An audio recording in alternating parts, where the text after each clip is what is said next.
नाजरीन, अलबलाग चैनल के गुफ्तगू प्रोग्राम में इस्तकबाल है। आज हमारे साथ प्रोफेसर हारून सफदर साहब मौजूद हैं, जो जमात इस्लामी हिंद बेंगलुरु सिटी के नाजिम हैं। आपका इस्तकबाल है जनाब। जी, बहुत बहुत शुक्रिया आपका।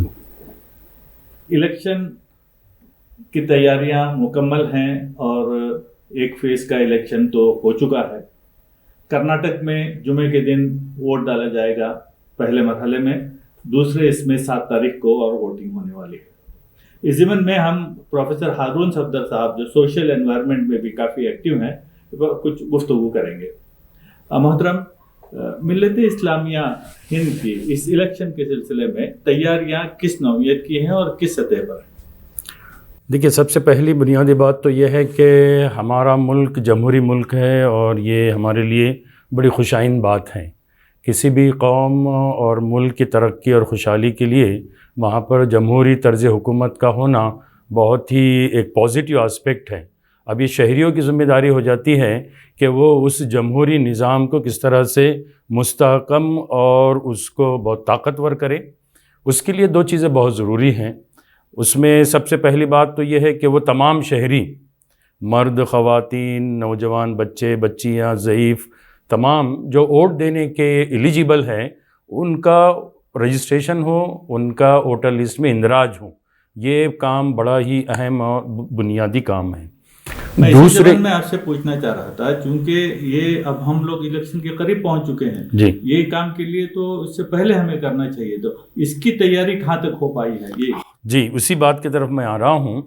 इस सिलसिले में पूरे ही मुल्क में और ख़ुसूसन हमारी रियासत और शहर बेंगलोर में बहुत सारा काम मुख्तलिफ़ समाजी तंजीमों, मजहबी इदारों और मजहबी मकामात के ज़िम्मेदारों ने अपने मुल्क के तय ज़िम्मेदारी के तौर पर इस काम को बड़े पैमाने पर अंजाम दिया है। और नए वोटर्स का लिस्ट में इंदराज और जिन लोगों के अपने वोटर आईडी के मसाइल थे, उसको सही करने के लिए पिछले 2-3 माह से बड़े पैमाने पर ये काम हुआ है। और अल्लाह का फजल व करम है कि इस मर्तबा मुसलमानों के जानिब से भी इस मुल्क की खैर ख्वाही और ख़िदमत के सिलसिले में इस काम में बड़े पैमाने पर हिस्सा लिया गया और बहुत ज़्यादा मेहनतें की गई हैं अल्हम्दुलिल्लाह। इसका जो दूसरा मरहला है, इस जमहूरी निज़ाम को मुस्तहकम करने और ताकतवर करने के लिए, वो है कि वोटिंग के दिन हम अपने वोट का इस्तेमाल करें। तो जिन लोगों ने भी वोटर लिस्ट में लोगों के इंदराज करने के लिए भरपूर कोशिश की हैं और उसमें काफ़ी तादाद में नए वोटर्स का इंदराज किया है, अब उनके लिए बड़ा चैलेंज है और उनको इस ज़िमन में काम करने की ज़रूरत है, जिसको कहते हैं कि लास्ट माइल अचीवमेंट, कि अब लोगों को वोटिंग के दिन वोट करने के लिए पोलिंग बूथ पर लाएं, वहाँ भेजें, वहाँ जाने के सिलसिले में उनको अपनी ज़िम्मेदारी का एहसास दिलाएं। ये काम बहुत अहम है और इसको बड़े पैमाने पर करने की ज़रूरत है और लोगों ने इसका आगाज़ किया है, लेकिन इस पर फोकस रहने, जैसा रजिस्ट्रेशन के लिए काम किए हैं उससे ज़्यादा ताकत के साथ लोगों तक पहुंचकर इस ज़िम्मेदारी को उनको बताने और पोलिंग परसेंटेज को बढ़ाने की ज़रूरत है। जी, ये तो एक हुई कि पोलिंग के दिन लोग पोलिंग बूथ पर जाएं, अपना वोट डालें, अपने अहल खाना को वोट डालने के लिए ले जाएं, अपने अहल महल्ले वालों को जिनके वोट हैं, जो बूथ के ऊपर जाना चाहिए, उनकी रहनुमाई करें। ये काम तो इज्तिमाई तौर पर होने वाला है और इसकी तैयारियां हम देख रहे हैं कि बहुत सारी जगह पर हो चुकी हैं। अब सवाल ये है कि इन सारी कोशिशों के अंदर मिल्लत इस्लामिया हिंद का जो किरदार रहा है, ख़ास करके दूसरी सिविल सोसाइटीज़ के साथ मिलकर जो ये काम किया गया है, इसको आप किस नज़र से देख रहे हैं? जैसे मैंने इब्तिदा में बात बताई है कि ये बड़ा खुश आइन पहलू है और इसके लिए भरपूर कोशिशें की जा रही हैं। बहुत सारे समाजी खिदमत करने वाली जो मिल्लत की तंजीमें हैं, मजहबी ज़िम्मेदारान हैं और मजहबी जमातों के जो ज़िम्मेदारान हैं, ये अपनी सतह पर भी और मुल्क के और ख़ास तौर से हमारी रियासत में जो लोग अमन व अमान के हामी और उसके अलमबरदार हैं, उसमें यकीन रखते हैं, फ़िरक़ा वाराना हम आहंगी में यकीन रखते हैं, उन तमाम के साथ मिलकर मुख्तलिफ़ मज़ाहिब के मुख्तलिफ़ प्लेटफॉर्म के जितने लोग हैं, उनके साथ मिल्लत के ज़िम्मेदारान मिलकर بڑے پیمانے پر کام کر رہے ہیں اور گراؤنڈ پر بھی ملت کے افراد ان کا تعاون کر رہے ہیں اور ان کے اس کام میں شریک ہیں. تو یہ بڑا خوشائند پہلو ہمارے سامنے اس وقت ہے. تو ہم یہ دیکھ رہے ہیں خاص کر کرناٹک میں کچھ الیکشن کی ڈیٹ اناؤنس ہوتے ہی بنگلور میں امیری شریعت کی طرف سے ایک سرکولر نکلتا ہے. مسجد کے ائمہ کرام سے وہ کہتے ہیں کہ ہر جمعے کے دن آپ جو ہے اپنے خطبے میں اس بات کا اعلان کریں کہ آپ کے ووٹر کو چیک کیا جائے اور اس کا ترجمہ بھی لوکل زبان میں کر کے اس کو ڈسٹریبیوٹ کیا جاتا ہے. علماء حضرات بھی اس سلسلے میں کافی متحرک ہیں کہ بھی کسی طرح سے جو ہے نا ہم اس فاسسٹ حکومت سے جو ہے نا چھٹکارا حاصل کر کے ایک جمہوریت اور ایک سوشلسٹ جماعت کو جو ہے نا اقتدار میں سیکولر جماعت کو جو ہے نا اقتدار میں لے کر آئیں. اس کوشش کو ملت اسلامیہ کے اینگل سے آپ کس طرح، آپ جماعت اسلامی کے ناظم شہر ہیں، آپ اس کو کس اینگل سے دیکھتے ہیں؟ میں اس کے دو پہلو کو دیکھتا ہوں. یہ اصل میں ہم جو کر رہے ہیں اور ملت میں اس کا جو شعور جاگا ہے کہ ہم انتخابی عمل میں بڑی تعداد میں حصہ لیں، یہ ہماری ملک اور اہل ملک کی خیر خواہی کا میں پہلو سمجھتا ہوں.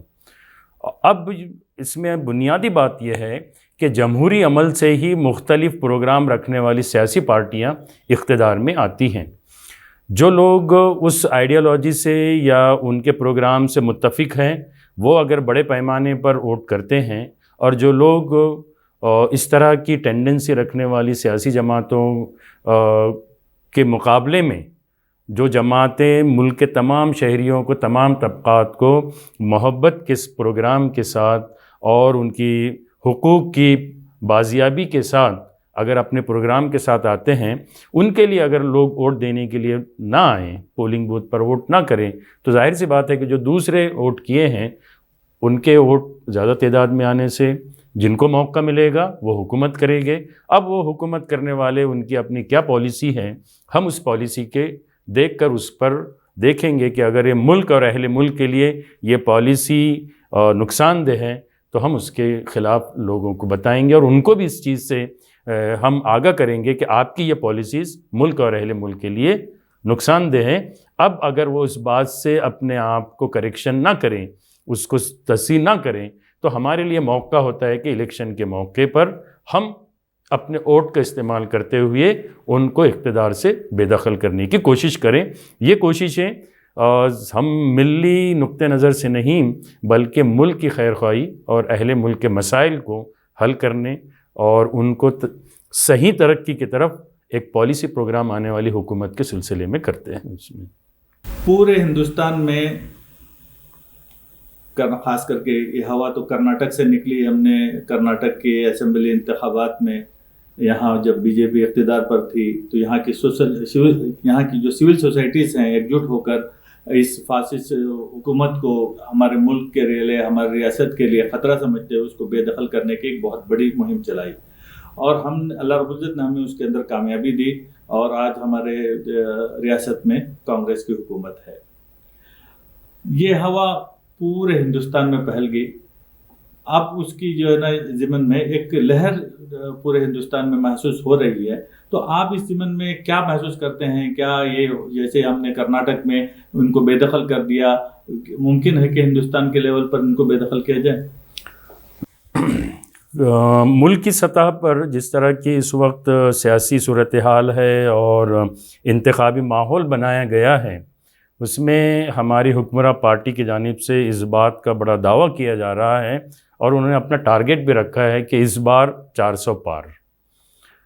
اسی طرح سے دوسرے ان کے مقابل میں جو سیاسی پارٹیوں کا گڑ چول ہے، ان کا الائنس ہے، ان کی بھی بڑی کوشش ہے اور گراؤنڈ کی جو ریئلٹیز ہیں اس کے بہت سارے انڈیپینڈنٹ تجزیے آ رہے ہیں اور میڈیا کی جانب سے نہیں بلکہ جو لوگ گراؤنڈ پر کام کر رہے ہیں ان کے جانب سے جو تجزیے آ رہے ہیں وہ بتاتے ہیں کہ اس وقت حزب مخالف کا جو الائنس ہے اس کو بہت زیادہ اس کے فیور میں ماحول تیار ہوا ہے. میں یہ سمجھتا ہوں کہ 400 اس بار 400 پار یہ اس کے اندر وہ سبسٹینشیشن نہیں ہے، اس لیے کہ 2014 اور 2019 کے الیکشن کو اگر ہم دیکھیں تو ہماری اس وقت کی حکومت کر رہی پارٹی اس کو ایک ملک کے بڑے حصے میں पूरे वोट पूरी सीटें उसको मिल गई हैं। अब उन सीट से ज़ायद उन रियासतों में हासिल करना मुमकिन नहीं है। अगर हम इसको मैथमेटिक्स के ज़बान में कहें तो ये सैचुरेशन हो गया है। अब इसका अगर डेरिवेटिव आप करेंगे, यानी आपको अगर इंक्रीमेंटल चेंज या उसके ऊपर और इजाफे की अगर आप उसको मैथमेटिक्स के ज़बान में बात करेंगे तो उसको ज़ीरो कहा जाता है। तो ये इस बार 400 पार मैं समझता हूँ कि एक सिर्फ नारे के तौर पर है, हकीकत ये नहीं है। इसलिए कि हमारी शुमाली रियासतें जहाँ पर सबसे ज़्यादा पार्लिमानी सीटें हैं, पिछले 2 इंतखाबात में उन्होंने उसको पूरी तरह से हासिल किया है। अब इस मर्तबा उनको उतने ही सीट उन रियासतों से मिलना मैं समझता हूँ कि एक मुश्किल काम है। उसमें बढ़ोतरी का तो कोई इम्कान नहीं है। जैसे आप राजस्थान को ले 25 में से 25 है ना, मिल चुकी है। अब आप 25 को तो कहीं नहीं करेंगे। इसी तरह से बिहार में 40 में से 39, अब आप उसको और नहीं लेकर जाएंगे कहीं भी। कर्नाटक में अगर आप करें तो 28 में से 26, एक इंडिपेंडेंट जो उनके फेवर में थे। अब इससे तो नहीं जाएंगे। मैथमेटिक्स को अगर हम अप्लाई करें, मैथमेटिक्स की ज़बान, तो इसमें कमी होंगी, इसमें और इजाफे के इम्कानात बहुत कम हैं।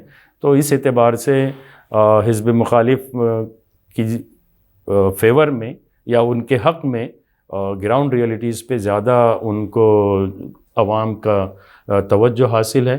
और वो तवज्जो हो सकता है कि उनकी कोशिशों से और हुकूमत की जो इस वक्त की पॉलिसी प्रोग्राम से मुल्क नुकसान हुआ है, उसको वो अगर करेक्शन नहीं करते हैं तो उसको सामने लाते हुए हिज़्ब मुखालिफ ज़्यादा सीटें हासिल करें। आपने अभी मैथमेटिक्स और उनके इस हिसाब से कहा कि मुमकिन नहीं है, लेकिन अब एक दूसरा टर्म गुफ्तगू में जो यूज़ हो रहा है कि चूँकि वो इक़्तिदार में है, उनके पास पावर है, उनके पास ताकत है, उनके पास पैसा है, उस पैसे के बहुत बलबूते पर और उन इक़्तिदार के अपने इसके अंदर उन्होंने जिस अंदाज से हर एक पार्टी को इक्वल स्टेटस ऑफ कंपटीशन के इसमें मिलना चाहिए, लेवल प्लेइंग फील्ड के सिलसिले में, वो मैसर नहीं है। 2 चीफ मिनिस्टर को उन्होंने कैद कर लिया है। अब कांग्रेस पार्टी की जो है ना फाइनेंशियल स्टेटस को उन्होंने बैंक अकाउंट्स को फ्रोज कर दिया है। उनको पैसा खर्च करने के लिए वो हैसियत हासिल नहीं है। इसके बावजूद क्या आप समझते हैं कि आप जो बात कह रहे थे ऐसा मुमकिन होगा? मैंने ये बताया आपको, जब मैथमेटिक्स की हम बात करते हैं तो मैथमेटिक्स में नंबर होते हैं, उसमें आप सोशो पॉलिटिकल आपका जो रिवेंज है या आपका जो उसमें बहुत सारे निगेटिव अंदाज में हिज़्ब मुखालिफ को दबोचना है, वो तमाम चीज़ें उसमें कारगर साबित नहीं होती हैं। जैसे मैंने आपको बताया हूँ कि हमारी शुमाली हिंद की और जुनूब में कर्नाटक रियासत की जितनी सीटें हैं, उन सीटों का उन्होंने ज़ायद यानी जितना उसमें मुमकिन है मैक्सिमम। अब आप एक इंतहा को पहुंचने के बाद उस इंतहा से तो कहीं ऊपर नहीं जाएंगे। तो 2014 में 283, 2019 में 303, और वो 303 इस तरह से हासिल हुए कि जहाँ पर बिल्कुल मैक्सिमम हासिल करने के इम्कानात थे वो हासिल कर लिए।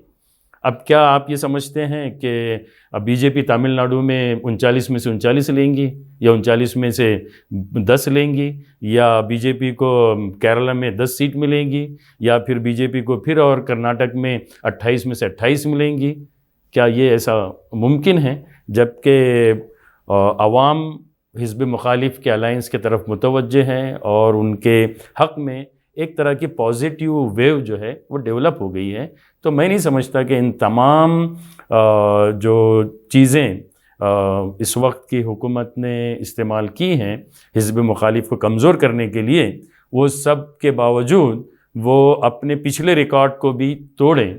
बल्कि इम्कान है कि वो 300 से, और मेरा एक अंदाज़ा है जो मैंने 21 फरवरी को उसका एक तफसीली तज्ज़िया शाये किया था कि शायद 280 को पार करना मुश्किल हो जाए। इसमें जो 26 अप्रैल की जो इलेक्शन है वो जुमे के दिन आ रहा है, और जुम्मा मुसलमानों के लिए बहुत अहम दिन है। जुमे की नमाज के लिए जाना होता है, उसकी तैयारी करने के वक्त दरकार होता है। हमारे नाजरीन को कि जुम्मे के दिन आपको क्या चीज़ को अभी इस इलेक्शन के दिन, खासकर बेंगलोर और जो इलाकों में 26 अप्रैल को इलेक्शन होने जा रहे हैं, क्या दरख्वास्त करेंगे? जुमे का दिन बड़ा मुबारक दिन है और मुबारक दिन एक अहम काम करना, खैर ख्वाही का काम करना और अपनी ज़िम्मेदारी को अदा करना, मैं समझता हूँ कि हमारे लिए बड़ी मुबारकबादी का ये ज़रिया बनेगा। तो इसलिए जुमे की तमाम मसरूफ़ियात के बावजूद हम फ़जर की नमाज़ के लिए जागे, फ़जर की नमाज़ को अदा करें और फ़ौरी बाद फ़जर अपनी वोट करने की तैयारी करते हुए पोलिंग बूथ पर पहुँचें। हमारे घर के जो लोग ज़ईफ़ हैं या जिनको बीमारी की वजह से अपने खुद चलना नहीं हो सकता है, उनके लिए किसी न किसी व्हीकल का इंतज़ाम करें। जिनके पास नहीं है और जिनके पास है वो उनका ताउन करते हुए उनके घर वालों को वहाँ पर लाएं। दूसरी एक अहम बात यह है कि जुमे के दिन हम बड़ी मुबारक दिन ईद उल मोमिनीन के तौर पर बहुत सारे पकवान का हम इंतज़ाम करते हैं और अच्छी बात है, लेकिन इस जुमा को हम हमारे ख़वातीन, घर के ख़वातीन के औकात उन पकवान में ना लगाएं।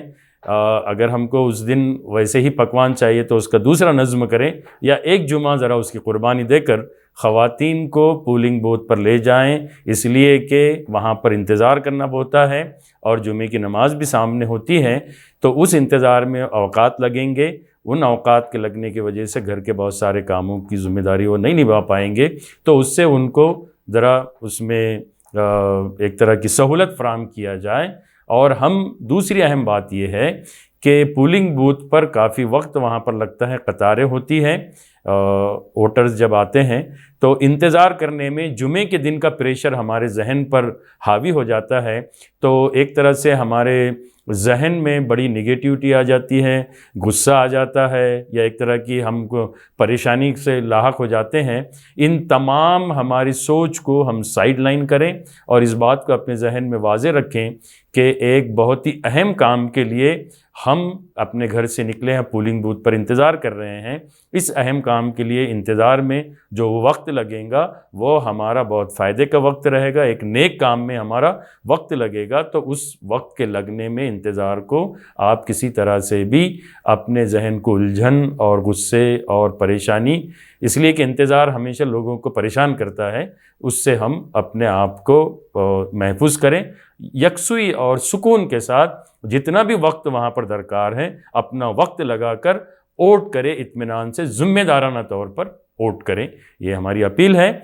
आपको अपनी ज़िम्मेदारी अदा करना है और जुमे के जैसा मुबारक दिन आपको ज़िम्मेदारी अदा करने का मौका मिल रहा है, तो आप बखुशी उस ज़िम्मेदारी को अदा करें, उसके लिए अपने औकात भी फारिग करें। शुक्रिया आपका हमारे साथ गुफ्तगू बहुत बहुत शुक्रिया आपका, आपने यहाँ बुलाया। नाजरीन याद रखिए, जुम्मे के दिन सबसे पहला काम फजर की नमाज के फ़ौरन बाद वोट डालने की तैयारी करना है। ये नहीं देखिए कि कितनी लंबी लाइन है, हो सकता है आपको गर्मी की वजह से कोई परेशानी हो, लेकिन आइडिया ऑफ इंडिया की हिफाजत के लिए ये छोटी सी कुर्बानी मुझे और आपको देनी है। इंशाल्लाह हम उम्मीद करते हैं कि आपके घर का हर फर्द एलिजिबल वोटर वोट ज़रूर करेगा। शुक्रिया।